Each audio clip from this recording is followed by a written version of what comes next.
It was a night like no other. Studio lights glowed with anticipation, and the air inside the hot seat set pulsed with tension. The show had advertised the debate for weeks. A clash of titans, they called it.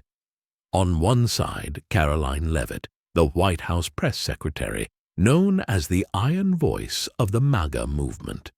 On the other, Jamie Foxx, Hollywood heavyweight and progressive firebrand, famous for his quick wit and sharp tongue. The audience was split, red hats mixed with blue banners, a microcosm of America's divide compressed into one studio.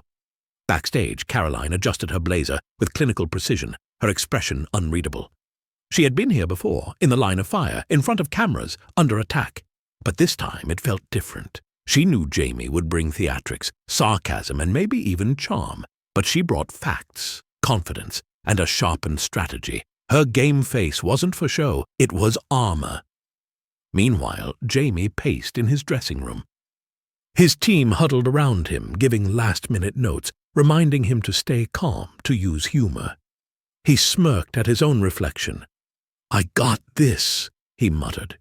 But beneath the bravado, there was something else, a flicker of uncertainty. He wasn't just facing a political opponent. He was facing a movement that saw him as the enemy. The producers gave the signal. The lights dimmed. The theme music blared. And when the camera panned across the stage, millions of viewers across the country leaned in. Sarah Mitchell, the razor-sharp host of The Hot Seat, stood center stage. "Tonight we welcome two voices from opposite ends of America. Buckle up." The curtain rose. Jamie and Caroline walked out, took their seats. The war of words was about to begin. But once the cameras rolled, no one was ready for what Caroline said first. The applause barely faded before Caroline leaned in, eyes locked on Jamie. Her voice sliced through the air like a scalpel. "I'll start with this," she said, calm but electric.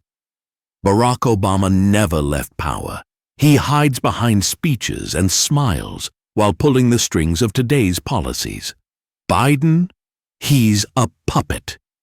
The real puppeteer is Obama, working with big tech to manipulate thought, suppress truth, and erode American strength. Gasps rippled through the audience. Jamie blinked. The smile on his face faltered. Sarah raised an eyebrow. "That's a serious accusation." Caroline didn't flinch. Serious times require serious truth. Jamie leaned back in his chair, attempting a laugh. "So let me get this straight. Obama, the man who led America out of the 2008 recession, is now some kind of Bond villain hiding behind the curtain?" The audience chuckled. Caroline didn't smile.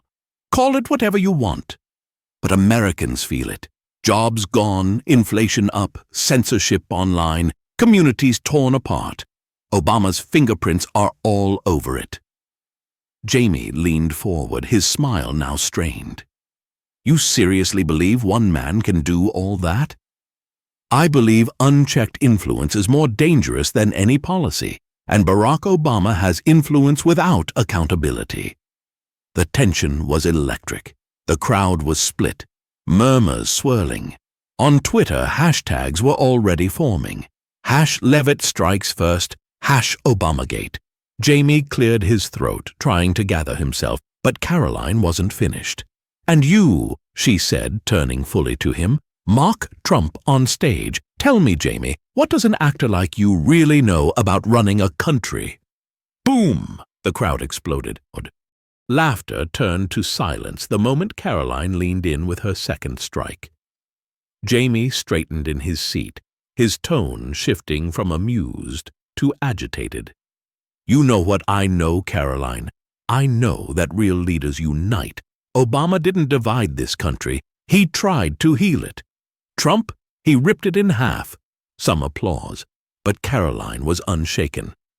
"Heal it, Jamie. Obama presided over record foreclosures, job outsourcing, and a generation drowning in student debt. That's not healing. That's harm." Jamie laughed, but it was hollow. You got your sound bites memorized, huh? No, she replied coldly. I have the truth memorized. He raised a hand. Let's get real. I do comedy. I do impressions. I don't pretend to be a policy expert, but I know compassion. And I know that mocking your fellow citizens, fueling hate, and calling everyone a puppet isn't leadership. It's fear-mongering. Cheers erupted from the liberal half of the audience. Caroline raised an eyebrow. You don't have to pretend to be a policy expert, Jamie, because you're not one. You're a performer. But here's the problem. Too many Americans confuse applause with achievement. Jamie opened his mouth, then shut it. The conservative side erupted. Sarah Mitchell stepped in, trying to restore order. Let's stay on topic. Miss Leavitt, you're asserting that Obama is still controlling policy. Yes, Caroline said, and the economic data proves it. The ideological fingerprints are identical. Jamie interjected. The only fingerprints I see are Trump's, on every failure we're living through. Caroline shot back. Failures or course corrections from the mess your side left? The crowd noise surged, but if you thought Caroline was done, her next line would send Twitter into a frenzy. Jamie, Caroline said, eyes narrowing, you mimic Trump for laughs. You call it comedy. But what you're doing is deeper than that. You're demeaning half the country. You're turning voters into punchlines. And that, Jamie, is why you're losing them. The studio went quiet. Even the audience stopped to absorb the blow. Jamie stood halfway, shaking his head. No, don't twist this. People need to laugh. It helps us cope. Caroline stood too. There's a difference between laughing with people and laughing at them. You crossed that line. The moderator looked like she might step in, but the tension was too thick. Caroline continued. You think your jokes make you woke, but all they do is blind you. You mock Trump, but you ignore that under him. Wages rose, jobs returned, and Americans felt seen. Under Obama, they felt abandoned. Jamie looked toward the audience. You really believe this? He asked. Caroline didn't answer him. She turned to the crowd. Who brought back American jobs? Who stood up to China? Who cut through the red tape and let people dream again? The conservative side of the audience erupted. Trump! Trump! Sarah Mitchell attempted to regain control. We need to move on! But Caroline raised her voice, commanding the room. You want to joke, Jamie? Fine. But don't call it justice, and don't pretend to speak for people you don't understand. Jamie pointed at her, furious. And you don't get to act like Trump is a saint. He's not a saint, she snapped back. But he's a fighter, and Americans are tired of losing. Boom. Applause. Roars. Chants. Sarah Mitchell sighed. The fire had only just begun. And then came the moment that changed everything. A line so brutal, even her critics stayed quiet. The air in the studio was thick, charged with energy that couldn't be cut even with a blade. Jamie Foxx, visibly flustered, stood up again. Let me say something now, he said, his voice rising above the din. Obama tried to build bridges. He didn't destroy them. You want to blame him for everything that's gone wrong? That's dishonest. Caroline remained seated, her poise unshaken. She looked up at him calmly. Then explain the debt, Jamie. Explain why under his watch businesses crumbled and the middle class shrank. Tell us why millions felt abandoned while Hollywood clapped from the sidelines. Jamie took a deep breath, his fists clenched. Because recovery takes time. Because Obama inherited a disaster. He wasn't perfect, but he didn't lie to us. He didn't divide us with fear. Caroline finally stood. He divided us with neglect. He let the working class rot, while he hosted parties with tech moguls, and you turned him into a character, into a punchline, into someone untouchable. But real Americans didn't laugh, Jamie. They struggled. The audience held its breath. Jamie's face was red, his eyes flashing. I've had enough of this MAGA mythology." Caroline moved forward, voice steady. "And America's had enough of elitist illusions. You call it mythology, we call it survival." Sarah Mitchell stepped in, her voice crisp. "Let's get back to policy." "No," Caroline said. "Let's get back to the people, the ones he forgot, the ones we fight for every day." The crowd exploded. Hashtags flooded Twitter. #TurningPoint, #Caroline Unchained, just when the dust seemed to settle. Caroline unleashed her final accusation. By the time the segment ended, social media had detonated. Caroline's quotes trended on Twitter. TikTok was flooded with memes and clips. On one end of the internet, conservatives were hailing her as a modern-day gladiator. On the other, progressives were scrambling to spin the moment as performance over truth. In the green room, Jamie ripped off his microphone and slammed his water bottle down. His manager tried to speak, but Jamie waved him off. "She made a joke out of me. She turned that stage into a circus." Meanwhile, Caroline was surrounded by staffers and producers all buzzing. "That line about survival, that landed," someone whispered. She nodded but said nothing. Her eyes were locked on the trending page, where #Caroline Unchained topped the chart. By nightfall, mainstream media had picked it up. Conservative outlets ran with headlines like "Leavitt destroys Hollywood elite." Progressive blogs painted her as a manipulative mouthpiece. But no one could deny it. She'd won the night. In the days that followed, videos of Jamie's breakdown looped across platforms. The moment he shouted, the moment Caroline cut him off, the final exchange. "You want to defend a man who let America drown in debt?" she had asked. "You're just Trump's puppet," he had shouted. "And you're Hollywood's illusion," she replied, her voice like frost. TikTok reenactments, memes, #wars. The internet didn't forget. But even off-camera, this war wasn't over, because now revenge was being planned. A week later, the lights of Saturday Night Live beamed down on Jamie Foxx, back in his comfort zone. The crowd cheered wildly as he strutted onto the stage, leather jacket glinting, grin full of fire. "Y'all saw me on the hot seat," he opened, hands raised. "Yeah, I got roasted, but I came prepared tonight." He mimicked Caroline's voice, high-pitched and icy. "Obama caused everything, Jamie! Even my broken Wi-Fi!" Laughter exploded. Then he transitioned into a Trump impression, hands waving, lips puckered. "Caroline's tremendous, okay? So smart, so icy, I love her, but she scares me!" The audience roared again. Fox dropped into a self-written rap. "She claims truth, I bring fact. Caroline's fiction, I bring tact. Obama brought hope, she brings attack. MAGA drama, I ain't buying that." The mic dropped. Twitter exploded again. "Oi, #Fox fires back." Progressives hailed it as his redemption arc. Even celebrities chimed in. John Legend tweeted, "Jamie reminded us, satire still matters." But the conservative reaction was cold. "Funny, but irrelevant," wrote one outlet. Newsmax countered with clips of the original debate, reminding viewers who'd drawn first blood. The divide deepened. But no matter how loud the laughs, the damage was done. Jamie was playing catch-up. Caroline wasn't even responding. Even with millions laughing, the real damage couldn't be undone. While Jamie danced in New York, Caroline flew across the nation. Arizona, Texas, Georgia. At each stop, massive crowds greeted her like a returning champion. In Phoenix, she stepped onto the stage as fireworks burst behind her.